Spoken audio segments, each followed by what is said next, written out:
Motobe is one of the most wild, strongest, and underrated characters ever introduced in Baki. Here is his story. Unlike many, he was introduced right at the start within the first 5 chapters of the manga, where we learn right away from the likes of Doppo Orochi that he's a legend, and if you're a follower of martial arts, I'm sure you've heard the name once or twice, a man who belongs nowhere, only continuing to pursue the ultimate form of combat, jujutsu, amongst many other things, and even has insane confidence in himself that he could take out Doppo Orochi in less than a minute. This is the mysterious figure known as Motobe we are introduced to around the start of the series.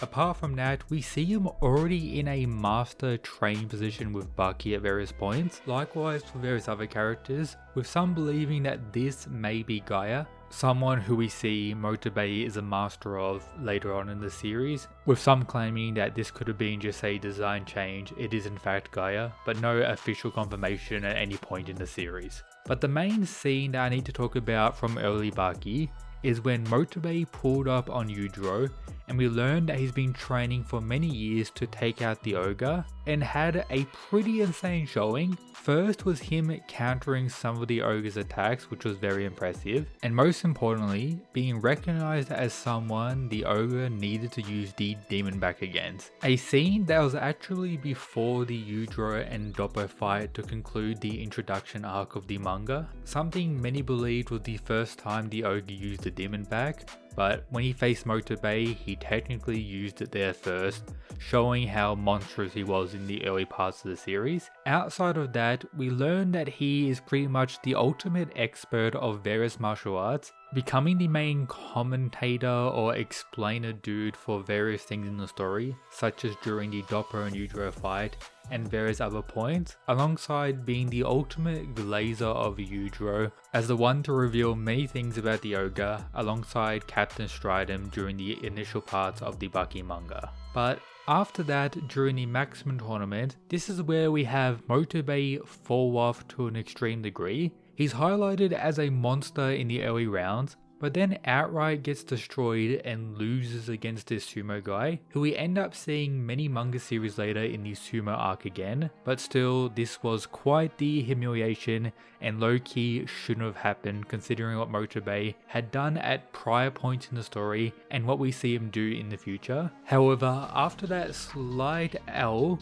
we have the incredible rise of Motobe for the future of the story. He returns again at the end of the prisoner arc on the likes of Yanagi, someone who could be argued as the strongest prisoner, or at the very least the one with the most dangerous techniques. Most people in the fandom argue between Doyle, Spec and Yanagi for the top 3. The ranking could really go any way, but the arguments for Yanagi are definitely there, and this fight is where we see what Motobe is capable of when he uses weapons, absolutely destroying the poison hand user, so much so that bro couldn't even land a single attack on him, and had Yujiro actually show some respect to Motobe, that had him stunned, and of course resulted in Yujiro giving Yanagi that slap, as more so redemption for what Yanagi did to Baki potentially. But this scene was pretty wild and was many people's first introduction to Motobe if you're an anime only, which if you still are, get on reading that manga, particularly Grapple Baki, the first series, where we have the initial rise of Motobe.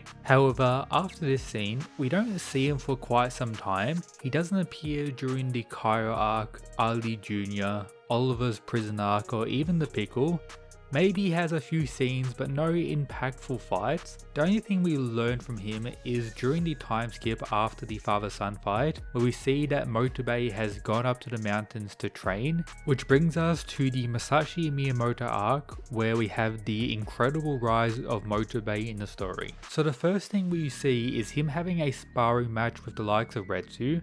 This is without the use of weapons, just hand-to-hand combat, where we see that Motobe is on an even playing field with Retsu. However, he stated himself that Retsu is indeed stronger than him, meaning when it comes to martial arts versus martial arts, the Chinese master should be ranked above him. However, you could argue Motobe was about to get more serious if he wasn't knocked out by Kaku to stop this fight from going too far. After that, we see him completely outplay Bucky with the use of weapons, showing his absolute domination in this form, with him also pulling up on Yujiro to reveal to him that he's going to protect the ogre from Masashi Miyamoto and actually escape from a bloodlusted ogre who was going to rip him apart. Something not many characters will be able to do, highlighting what weapons and prepped up Motobe is capable of, with him cucking the fight between Yujiro and Masashi Miyamoto, saving him to a degree. Some people argue that Yujiro would have been able to survive the attack, but that's up to interpretation, and you could even say this is one of, if not the most impressive speed feat we've ever seen in Bucky.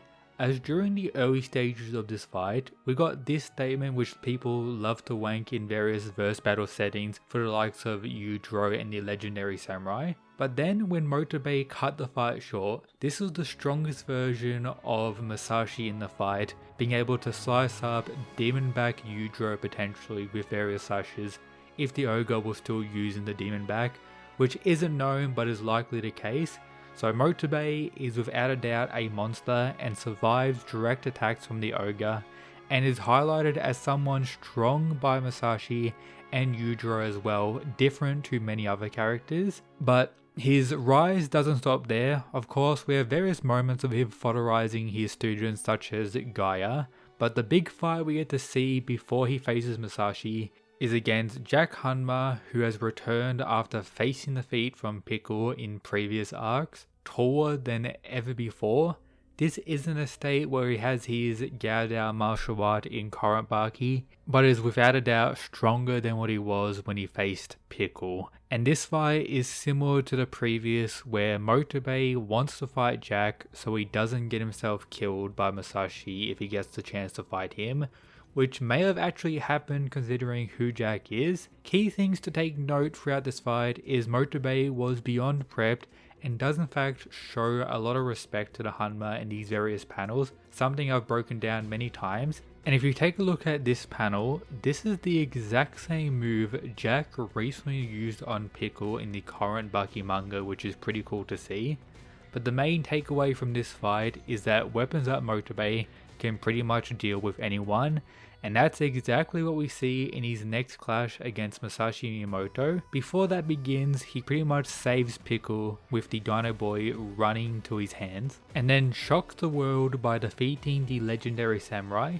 Key points of this fight is that Motobe admits that he's really no match for a serious Masashi and could have died at many points if Masashi wanted to. However, with all that said, the Sword Demon showed insane respect to Motobe, and all things considered, he did in fact lose to the prepped up, Jujutsu, weaponed up Mad Lad. Thus, that's the last time we've seen Motobe have a fight, but his story in Bucky has not concluded. We see him as a main commentator in later parts, such as during the Bucky and Masashi fight to conclude that arc, and then recently in Bucky he's been called out by Jack amongst many others for a rematch in the future of the current Bucky manga, something that's going to be very important for the Biting Cyborg's character, likewise for the current fight going on between him and Pickle, which you should watch in this video here. Likewise, subscribing to the channel for more Bucky content, that's what I provide here. Shout out to these members, the Mad Lads. Check out the official Diamondback inspired merch, and that's it guys,